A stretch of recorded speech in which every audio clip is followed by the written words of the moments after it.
Bonjour à tous et merci d'être avec nous sur le plateau pour le journal. Jazz et polar, c'est le thème du dernier livre de Bob Garcia. C'est également le sujet des concerts-conférences que Bob Garcia et sa compagne Flore proposent au public pour partir à la découverte du jazz et du polar. Bob Garcia, bonjour. Bonjour. Alors, on vous savait tintinophile, c'est-à-dire féru de Tintin. Oui. Vous étiez déjà venu sur le plateau Exact. pour cette occasion. Ce que nous ne savons pas encore, et pourtant, c'est que vous êtes auteur de polar et véritable jazz sideman. Musicien de jazz. Oui, Musicien de jazz. Je joue de la contrebasse, du banjo, de la guitare. En tout cas, on fait appel à vous pour des enregistrements, pour des sessions, des concerts. Voilà, sideman, comme on dit, c'est-à-dire qu'effectivement, je suis un peu dans l'ombre, mais enfin nécessaire pour un certain nombre de rythmiques de jazz. Alors, cette passion pour le jazz et le polar, vous la partagez avec votre compagne Flore à la ville, et puis désormais à la scène, puisque vous proposez ensemble ce fameux concept de concert-conférence. Est-ce que vous pouvez nous rappeler le principe? Bien sûr. Le concert-conférence, c'est parler, donc raconter un petit peu ce qui se passe dans le polar, le monde du roman policier, et qui fait beaucoup allusion au jazz, et mettre tout de suite en scène les thèmes de jazz dont on vient de parler, qu'on vient de raconter, les jouer, les interpréter en live, en direct, donc avec Flore, en duo, contrebasse et vocale. Donc ça passe par des lectures, par des petites anecdotes, c'est assez interactif. Oui, on a un certain nombre de sujets. J'ai décliné des sujets qui sont communs à peu près à tous les polars de jazz, comme la nuit, la drogue, la prostitution, les gangsters, bien entendu, le flic, le privé, etc. Tous ces thèmes-là qui sont communs au polar jazz sont souvent illustrés par des thèmes de jazz spécifiques, et on interprète donc les thèmes qui correspondent et qui illustrent le mieux le thème dont on parle. Alors justement, le jazz dont on parle, qui s'appelait à ses débuts le jazz avec 2 S. Oui, le jazz.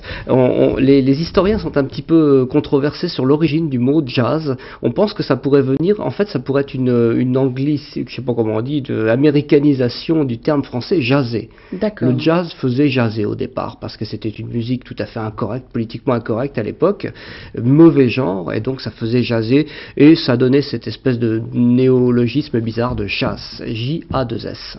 Et ça, donc, c'est une petite anecdote que vous racontez. Donc, c'est un journaliste qui aurait employé ce terme pour parler d'un artiste qui se produisait, donc un des tout premiers, l'inventeur du jazz. Oui, c'est ça, voilà, de Buddy Bolden en l'occurrence, donc qui était à la Nouvelle-Orléans dans les années 1900 et quelques, et qui était un trompettiste de génie. Les historiens ont tendance à dire que c'est quand même lui qui a inventé le jazz. Et puis après, il a été évidemment popularisé par des grands noms comme Louis Armstrong et d'autres. Donc vous l'avez dit, vous avez parlé de la Nouvelle-Orléans, c'est un petit peu là qu'est né le jazz? Oui, c'est le berceau. C'est là en fait que sont arrivés les esclaves noirs, parce que le jazz en réalité, si on va chercher un petit peu plus loin dans ses racines, il est né sur le continent africain.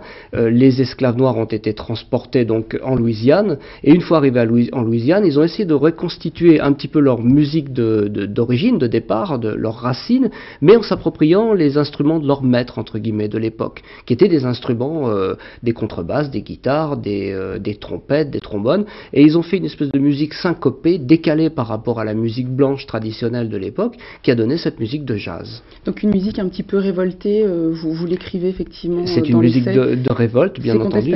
Contestataire, forcément, puisque c'était la musique des racines des Noirs américains, des premiers Noirs américains qui étaient déracinés de leur sol de départ, donc une musique de contestation. Puis de mauvais genre, vous l'avez dit également un petit peu plus tôt. Qu'est-ce qui fait justement que voilà, ce jazz a toujours eu cette étiquette un peu sulfureuse? Imaginez les descendants d'esclaves noirs, donc en 1900 à la Nouvelle-Orléans, étant musiciens, où est-ce qu'ils peuvent bien trouver du boulot? Certainement pas dans les salons cossus, jouer simplement leur musique. Eh ben, faut être très clair, c'est dans les maisons closes, c'est dans les honky-tonks, les bars un peu louches, enfumés, où on fait toutes sortes de trafic de drogue et d'alcool et bien d'autres choses. Et donc effectivement, le jazz s'est développé sur ce substrat, qui au départ était déjà pas très sain. Et à quel moment ça a véritablement émergé? Alors, si je puis dire... Ça a commencé vers les années 1900? Oui, en 1900, avec Buddy Bolden et puis d'autres, bien entendu. Et à la fermeture des maisons closes, si on peut dire une chose pareille, effectivement, le jazz a quitté la Nouvelle-Orléans et a suivi les voies naturelles de communication de l'époque, à savoir en l'occurrence le Mississippi. Et donc, beaucoup de musiciens qui jouaient sur les steamboats, sur les steamers du Mississippi, ont gagné d'autres villes des États-Unis, New York, Chicago, etc. Et le jazz s'est étendu dans l'ensemble des États-Unis par ce biais naturel. En tout cas, le fait que le jazz comme ça naisse dans les bas-fonds, c'est ce qui a permis au jazz et au polar de se retrouver, puisque le roman noir, c'est un petit peu la trame sur laquelle est construite l'histoire. C'est exactement ça, puisque le roman noir, à l'encontre du roman d'énigmes qui se passait plutôt dans des salons cossus, à l'heure du thé, on résolvait des énigmes bien compliquées. Salon bourgeois. Un peu bourgeois, bon voilà, bien pensant. Le roman noir, lui, non, au contraire, il décrit la partie noire, c'est le cas de le dire, des institutions, des êtres, des villes, des situations. Donc là, on parle de la misère, de la pauvreté, de la prostitution, encore une fois, des trafics de drogue, d'alcool, des gangsters qui fleurissaient au moment de la prohibition aux États-Unis. Et c'est exactement le lieu où se produit le jazz, les musiciens de jazz. Donc fatalement, les auteurs de polar noirs qui racontaient cette vie-là... Il y en a un en particulier, parce qu'il y en a beaucoup, c'est sûr. Ouais. Il y en a un en particulier, Chester Himes. Chester Himes, voilà. Ouais. Lui, Chester Himes, il est né à Harlem. Il raconte donc ce qu'il connaît, ce qu'il voit pratiquement au quotidien. Et le jazz, il est partout à Harlem dans les années 30. Et faut lire La Reine des Pommes, c'est son roman phare à Chester Himes, où là, il y a un rythme trépidant.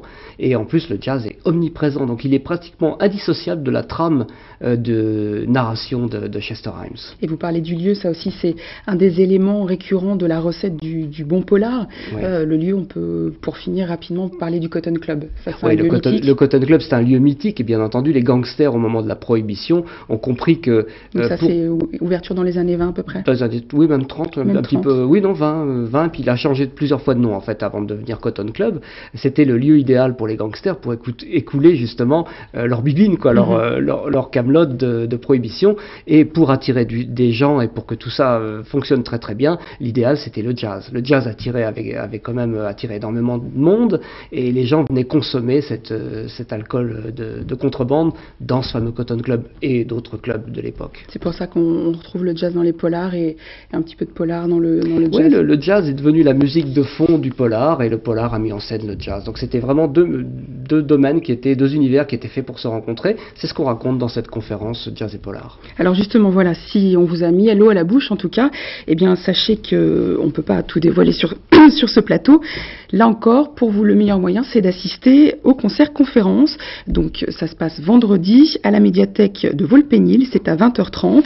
Et puis sachez également que vous pourrez rencontrer Bob Garcia dans notre secteur, au centre culturel de Chelles, à l'occasion d'une séance de dédicace pour son livre Jazz et Polar. C'est samedi et dimanche à 14h30.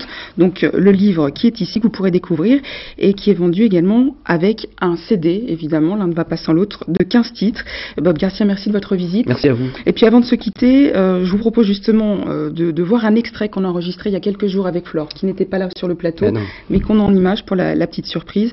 Vous nous interprétez un morceau de Billie Holiday. Black and Blue, que Billie Holiday a chanté, oui. Voilà. Merci beaucoup. Merci.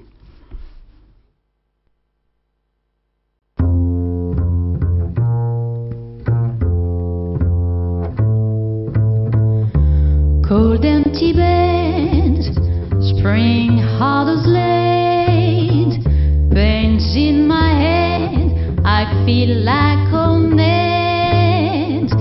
What did I do?